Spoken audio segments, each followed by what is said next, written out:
boletim de notícias do Jornal Diário de Caratinga desta quinta-feira, 13 de janeiro. A primeira notícia vem da editoria de polícia.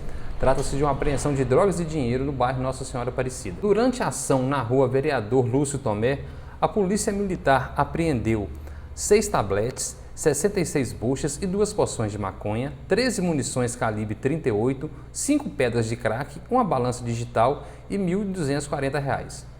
Ainda nessa ocorrência, um menor de 15 anos foi conduzido pelos policiais até a delegacia. Agora também na editoria de polícia, um assunto que os caminhoneiros devem estar atentos, pois existe a lei do descanso. O inspetor Luiz Tarcísio explica pra gente. Pois é, a fiscalização é feita através do disco de tacógrafo. Todo caminhão, ônibus, ele tem o tacógrafo, que registra toda o dia, a movimentação daquele caminhão. Lá ele registra a velocidade, o tempo que a pessoa está dirigindo, a velocidade que o veículo desenvolve durante o seu deslocamento. E aí, através desse equipamento, é que a polícia fiscaliza a lei do descanso. Que é o seguinte, nas últimas 24 horas, que está registrado naquele equipamento, a pessoa tem que, nas 24 horas, ele tem que ter descansado 8 horas direto ou 11 horas alternado, que às vezes é 8 mais 3, que às vezes vai alternadamente parando, então tem que dar 11 horas. Se ele não tiver esse descanso comprovado através do disco do tacógrafo, ele tem que descansar 11 horas. Então a polícia aborda, verifica o equipamento, conferiu lá. Não descansou, aí ele é parado e ele tem que parar 11 horas para descansar. Se ele a cada 5 horas e meia, ele precisa parar meia hora e descansar. Por quê? Isso tem provocado muitos acidentes, porque a pessoa não descansa. Nós já abordamos pessoas que em 24 horas não tinham descansado nem meia hora. E com isso ele põe em risco constante quem está transitando na estrada, porque ele perde totalmente os reflexos. E com isso leva a pessoa a fazer uso de drogas ilícitas, né? Usa popularmente o chamado rebite. Hoje já estão abandonando o rebite e estão usando cocaína, né? E deixa os motoristas totalmente aloprados, totalmente fora de si. Vira e mexe, a gente consegue ver nas redes sociais aí alguns vídeos que é feito por quem está nas estradas, mostrando o comportamento de alguns motoristas dirigindo de forma assim totalmente louca pelas estradas. Isso tudo é provocado pelo uso de drogas e a falta de descanso, que a pessoa às vezes tem horário para cumprir, não cumpre, e aí ele tem que chegar no horário e acaba fazendo uso de drogas para poder se manter aceso, ligado e cumprir o horário de chegar e entregar a carga na hora certa, entendeu? Isso acontece muito com quem transporta verduras, legumes, que são cargas perecíveis, cargas, né, que tem um certo tempo para chegar num destino. Isso acontece muito, principalmente quem vem do Nordeste trazendo frutas, legumes, para entregar às vezes no Ceasa do Rio, do São Paulo, e aí as pessoas vêm dirigindo de forma totalmente irresponsável. Além do descanso, esse motorista que não para, pode ter alguma infração para ele, algum tipo de multa? Não, isso aí é a primeira coisa que a gente faz a multa e faz um documento retendo aquele veículo determinado prazo. Se ele não descansou nas últimas 5 horas e meia, ele vai descansar 30 minutos. Tem que ficar aqui parado 30 minutos, depois segue a viagem. Se ele não descansou ou não conseguiu comprovar que descansou naqueles prazos das últimas 24 horas, ele é obrigado a descansar 11 horas. Então ele tem que estar com o tacógrafo em dia, funcionando, porque às vezes, quando a gente vai verificar, o tacógrafo às vezes está com defeito, às vezes as agulhas não estão registrando, às vezes ele está sem o disco de diagrama no tacógrafo, às vezes ele não consegue abrir o tacógrafo para provar que está funcionando e o tempo que ele estava em deslocamento. Então isso tudo contribui. Se ele não conseguir provar que descansou, aí ele é obrigado a ficar parado 11 horas para poder seguir a viagem. Cidades próximas a Caratinga foram bem atingidas pela chuva dos últimos dias. Pessoas perderam roupas, móveis, diversos utensílios, Isso acabou despertando também a solidariedade na região. como mostra também a Igreja Adventista do Sétimo Dia, que está fazendo uma campanha para ajudar essas pessoas. O pastor Alexandre Ferrari explica os critérios dessa campanha. A nossa maior preocupação é entender que existem pessoas que estão passando por dificuldades em meio às chuvas e às enchentes. E nós estamos vivendo um momento mais tranquilo aqui dentro de Caratinga. Então, entendemos que nós precisamos fazer a diferença e demonstrar um pouco mais de solidariedade àqueles que estão passando por tantas dificuldades. Nesse momento, a igreja se levanta como um ponto de referência e de apoio para poder receber as doações, para que nós possamos, então, enviá-las às regiões que estão passando por dificuldades. Existem muitas comunidades ribeirinhas e algumas cidades ao nosso redor que as pessoas perderam tudo e não tem o mínimo, alimento, água potável, roupas, e a gente precisa fazer a diferença por isso. A igreja assumiu a responsabilidade de fazer a coleta desses donativos e fazer o envio para cada uma dessas cidades de acordo com aquilo que nós temos à nossa disposição.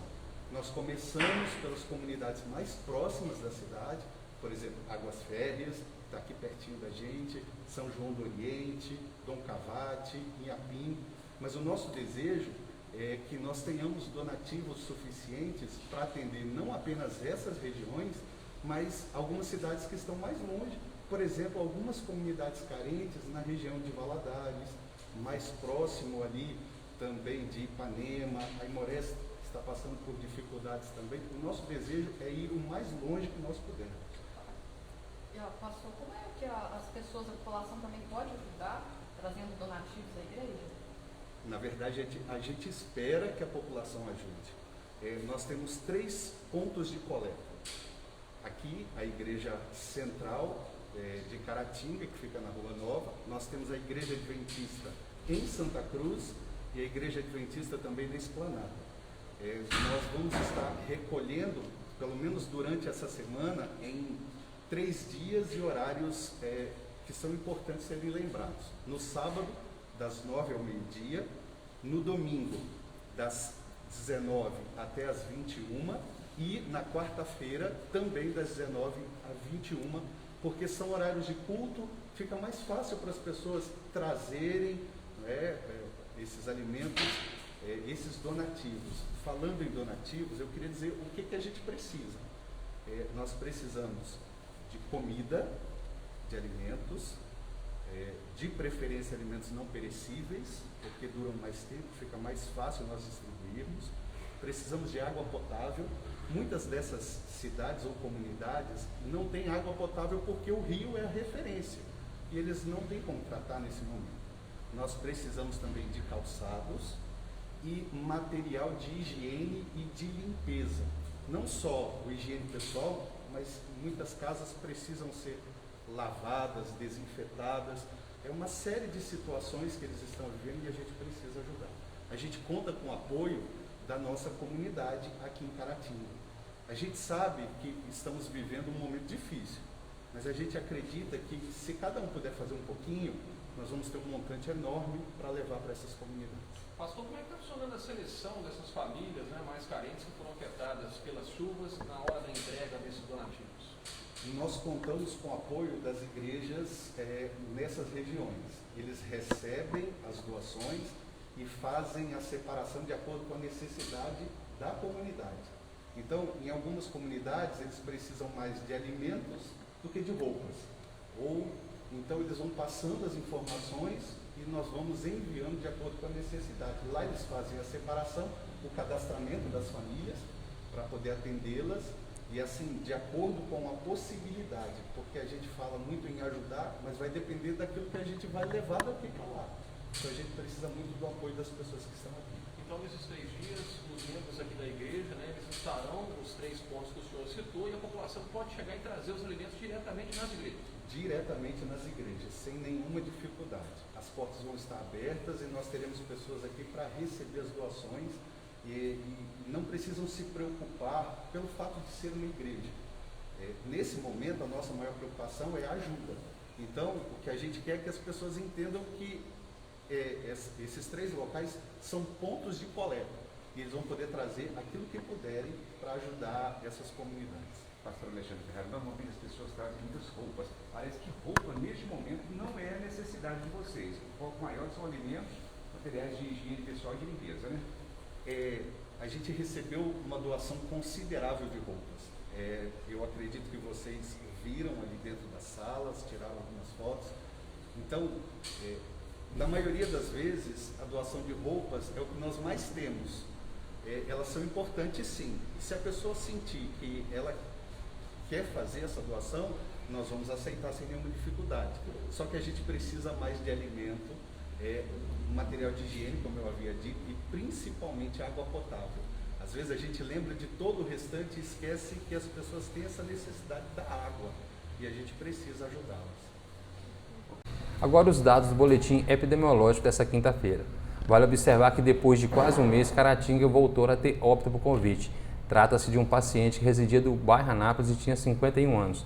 Outro fator preocupante também são o número de casos, que os casos confirmados cresceram 51 em 24 horas. 10.461 total de casos confirmados, 178 casos em acompanhamento, 9.968 pacientes recuperados e 315 óbitos confirmados. Esses números são preocupantes, a gente tem que manter a atenção. E falando em Covid, hoje o secretário de Saúde de Minas Gerais, Fábio Baquerete, deu uma entrevista onde fez um balanço a respeito de um ano já que a vacina está disponível. Um ano da primeira vacina contra a Covid aplicada em Minas, a gente viu que em janeiro, fevereiro, março, abril e maio do ano passado, todo o sistema de saúde colapsou, tanto em Minas como em todo o Brasil. Queria que o senhor fizesse um balanço sobre isso e que, apesar dessa alta de casos, a gente não vê esse reflexo na internação, seria devido às vacinas, e elas são, sim, potentes contra todas as variantes que surgiram? Luiz, ótima pergunta. Iremos comemorar, sim, um ano da primeira vacina, uma técnica de enfermagem do Hospital Eduardo de Menezes. Eu era até presidente da FEMIG à época, da linha de frente, uma boa lembrança. E quando a gente olha o histórico, exatamente a vacina mudou o panorama da pandemia. Nós começamos uma vacinação lenta, né? Primeiro com o Coronavac, depois chegou a AstraZeneca, ainda muito lenta, e por isso vivenciamos com uma cepa nova que era a Gama, um terror que foi março e abril do ano passado, março, abril e maio do ano passado, com muitos óbitos diários. A gente ultrapassava 400 óbitos diários, era uma tristeza muito grande. E apesar de ser assustador o número de casos novos, assim, eu tive reunião hoje com os prefeitos do Triângulo Mineiro e região noroeste do estado, é assustador o número de casos novos. A gente tem a vacina e a gente percebe claramente que a gente não vai passar nem perto do que nós passamos naquela época. E isso mostra o quanto que a vacina é a cura da pandemia. Sem ela, a gente estaria em outro momento. Então temos que comemorar, temos que acabar com o discurso de achar que uma vacina experimental, é uma vacina testada em 3 fases, é uma nova tecnologia que tem que ser comemorada, e a gente tem que celebrar a vacina a todo momento. Então quem não tomou a vacina mais uma vez, tome a vacina. Quem não tomou reforço, aí 3 nova tecnologia que tem que ser comemorada, e a gente tem que celebrar a vacina a todo momento. Então quem não tomou a vacina mais uma vez, tome a vacina. Quem não tomou reforço, aí 3 milhões de pessoas, tome o seu reforço, que só assim você vai se proteger. E as nossas crianças, 5 a 11 anos, graças a Deus chegou a hora, vá tomar a sua vacina, papai, mamãe, todo familiar que puder levar, leve logo quando chegar a hora, para a gente virar essa página de vez. Uma variante como a Ômicron, muito infectante, mas com uma vacinação muito boa, isso dá um sinal que iremos passar por um momento difícil de casos, um aumento de internação sim, mas muito provavelmente é um convívio do vírus mais tranquilo a partir daí. Temos aí uma projeção muito positiva em relação a isso. Então, a vacina é a solução, ótima lembrança, e quem não vacinou e já pode vacinar. Gente, temos que ressaltar, vacinas salvam vidas, é importante que as pessoas sejam vacinadas, sejam imunizadas contra essa doença. E no Brasil está havendo ainda uma discussão sem nexo a respeito da validade ou não de vacinas. Olha, quando a família real veio para o Brasil em 1808, começou a se adequar a várias coisas. Em 1811 já foi criada a Junta Vacínica do Império, onde já discutia já como que seria a campanha de vacinação no Brasil. Isso foi se desenvolvendo, para você ter ideia, em 1899, por aí, as vacinas disponíveis para até criança de 6 meses, os pais já eram obrigados a vacinar. A gente fala que tem a praça, né, Cesário Alvim. Né? Cesário Alvim foi um político, né, mas também foi prefeito do Rio de Janeiro nesse período. Ele encomendava soro ao Instituto Vacínico para combater diversos males, como a peste bubônica. Então, para você ver como já existia essa conscientização anteriormente, agora vem uma discussão absurda a respeito, né, se vacina salva vidas ou não, né? Então, vamos nos conscientizar, vacinar, tá certo? Por enquanto é só.